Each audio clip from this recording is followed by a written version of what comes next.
ఇక్కడ యేసు ప్రభువారు సంఘాన్ని ఉద్దేశించి మాట్లాడుతున్నాడు. మొదట హల్లెలూయా పెంతెకోస్తు దినము రోజున నీకు నా ఎడలున్న ప్రేమ నువ్వు విడిచిపెట్టావు. హల్లెలూయా. ఆయనకు ఆ తప్పు కనపడింది.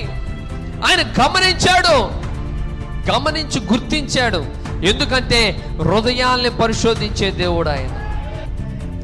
మొదట ప్రార్థన అంటే ఆమేన్ ఎంత ఆసక్తో, దేవునితో మాట్లాడడం అంటే ఎంత ఇష్టమో.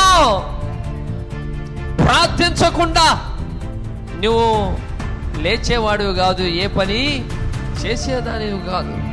దేవునితో మాట్లాడకుండా అసలు బయటికి వెళ్ళేదానివి కాదు, బయటికి వెళ్ళేవాడివి కాదు. ప్రార్థించకుండా ఆహారం భుజించేవాడు కాదు.